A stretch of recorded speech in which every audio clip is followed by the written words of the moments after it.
जितना बड़ा कबीला हो, जितनी बड़ी कौम हो और जितना ही उनके पास सरमाया हो, उनका जो अजीम सरमाया होता है वो उनके बच्चे होते हैं, क्योंकि वो उनके मुस्तकबिल का ज़रिया होते हैं। वो ये जानते हैं कि ये जो हमारे बाप दादाओं का दीन है, जो हमारे तौर तरीके हैं, ये हमारे बच्चों तक आगे चलने हैं। अगर हम इस दुनिया में ना रहे तो हमारे बच्चे ही हैं जिन्होंने इसको आगे लेकर जाना है। जब हज़रत सालेह अलैहिस्सलाम का अजीम मौजज़ा रोनुमा हुआ तो ज़्यादातर जो बच्चे थे वो नाका साला के साथ बहुत खुश होते थे, दिन भर उसे खिलाते थे, उसके साथ खुश होते थे। रात को जब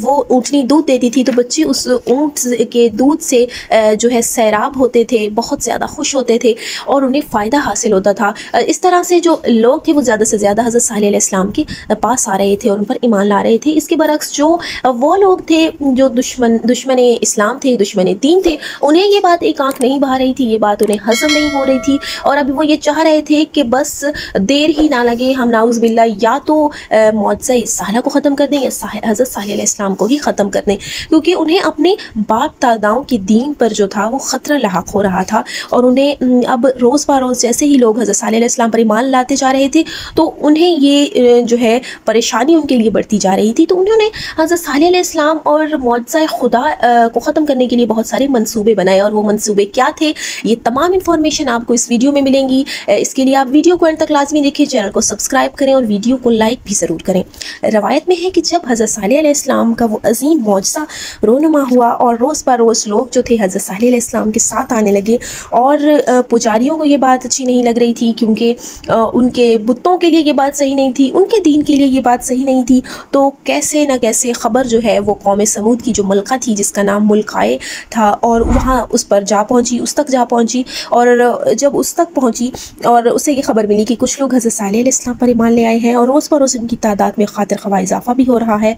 तो हज़रत सालेह अलैहिस्सलाम के मकाम व मर्तबा से उसे बहुत ज़्यादा हसद हुआ और वो ये नहीं चाहती थी कि जो कौम समूद के लोग हैं या तो उनका डर जो है उस जो औरत से हट जाए, क्योंकि वो लोग जो है मलका से बहुत ज़्यादा डरते थे और पुजारियों को भी ख़तरा था कि कहीं उनकी पूजा जो है उसमें ना कोई खलल आए। और अब वो लोग, उनकी जो नींदें थी वो हराम हुई थी। तो उस जो थी वो औरत थी, जो खातून थी, मलका थी, उसने एक मंसूबा बनाया और उसने कहा उन पुजारियों से, जब उसके पास वो मसला लेकर आए तो उस पुजारियों से उस मलका ने कहा कि तुम लोग परेशान ना हो, अब इस मसले को मैं अपने तरीके से देखती हूँ और तुम लोग बस जैसा चलता आ रहा है वैसा ही देखो, और मैं जो है ऐसा कुछ करूँगी कि किसी को खबर ही ना होगी और हम इस मुश्किल से जो है छुटकारा पा लेंगे। अब जब वो पुजारी वहाँ से गए तो उसके पास जो थी दो औरतें ऐसी मौजूद थी जो जिनका जो था वो किरदार ठीक नहीं था, उनका चाल चलन ठीक नहीं था। और जो थी उसका एक का नाम जो था वो कताम था और एक का नाम कबाल था। और वो रात को मुजरा किया करती थी, उनका एक कोठा था वो चलाती थी और बहुत सारे लोगों को गुमराह करती थी। मलका का जो भी काम होता था वही करती थी, चाहे किसी जो थी मुल्क के बादशाह को गुमराह करना होता था, किसी से कोई चीज़ निकलवानी होती थी, कोई बात उगलवानी होती थी, तो वो दो औरतें करती थी। वो ऐसे जैसे उस मलका के जो अजीम सिपाहियों में उन औरतों का नाम आता था और वो बहुत ही जालिम और बदचलन औरतें थी। अब उन दो औरतों को मलका ने अपने पास बुलाया और कहा कि क्या तुम किसी ऐसे शख्स को जानती हो कि जो वैशी भी हो, जो डरता ना हो, और एक साले नामी शख्स है जो ख़ुद को खुदा का पैगंबर कहता है, लोग उस पर ईमान ला रहे हैं और उसने जो है मौजज़ा खुदा भी कोई नाजिल किया है लोगों की आंखों के सामने और लोग उससे डरते हैं और कबीले के कोई भी लोग ये काम नहीं कर पाएंगे, इसके लिए हमें एक बहादुर शख्स की ज़रूरत होगी, क्या तुम दोनों किसी ऐसे को जानती हो जो ये काम करे? तो तब उन दो औरतों ने कहा कि हाँ, हम ऐसे को जानते हैं जो कि एक का नाम कदार है और एक का नाम मसदा है, और वो हमारे ये जो दो शख्स हैं ये हमारे बहुत ही ज़्यादा आशिक हैं, हमारी हर बात मानेंगे और आपका ये काम हम उन दो शख्स से करवाएंगे। अब जब रात हुई ये दोनों शख्स शराब के नशे में धुत होकर उनके पास गए, उन औरतों के पास गए। और जो कदार नामी शख्स था अब वो बहुत ज़्यादा जालिम था, उसका जो रंग था वो सुर्ख व सफ़ेद था, आंखें उसकी बिल्ली जैसी थी, वो बदसीरत होने के अलावा बदसूरत भी था और तमाम वो मौजूदात में वो बदतरीन शख्स था। اب جب وہ جو تھے دو شخص ان عورتوں کے پاس گئے تو انہوں نے دونوں عورتوں نے جو ہے ملکہ کا جو تھی اس کا پیغام ان تک پہنچایا اور کہا کہ اگر تم ہمارا یہ کام کرو گے جو ہے قوم سمود پر جو ناکہ ہے حضرت صالح علیہ السلام کا جو نازل ہوا ہے تو کیا تم اس سے اگر جو ختم کر دو تو تمہیں اس کے لیے بہت بڑا انعام بھی ملے گا اور تمہیں ماہانہ تنخواہ بھی دی جائے گی، اور اگر تم نے یہ کام کر دیا تو تم دونوں ہمارے کوٹھے پر بلا کسی جو ہے رکاوٹ کے آ سکتے ہو، جب چاہے آ سکتے ہو۔ تو ان دو جو تھے، ان دو شخص نے یہ بات مان لی اور انہوں نے ہاتھ لگا کر وہ بیٹھ گئے کہ ٹھیک ہے ہم ناقہ صالح کو جو ہے قتل کر دیں گے۔ تو قدار جو تھا وہ ایک بہت بڑے پتھر کے پیچھے چھپ کر بیٹھ گیا، مستہ جو تھا وہ ایک اور پتھر کے پیچھے چھپ کر بیٹھ گیا۔ جیسے ہی ناقہ صالح جو تھی، جو پانی پینے کے لیے وہ اونٹنی آئی، اور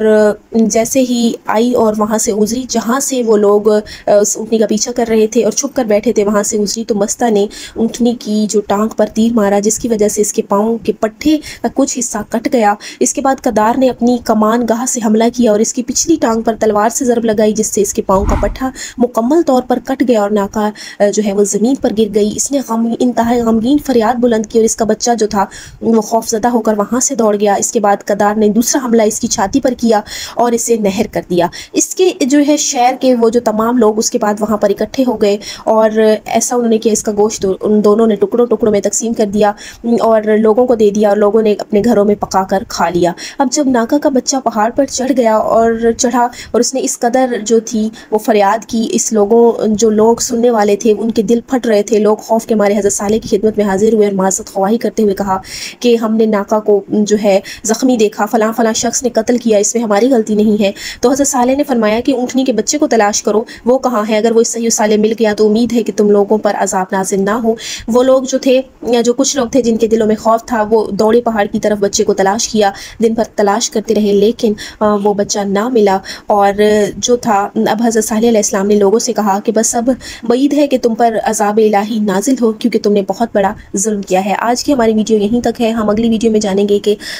قوم سمود پر عذاب کب اور کیسے نازل ہوا، اور تب تک آپ میرے چینل کو سبسکرائب ضرور کریں اور ویڈیو کو لائک کریں، اپنا خیال رکھیں اور دعاؤں میں یاد رکھیں۔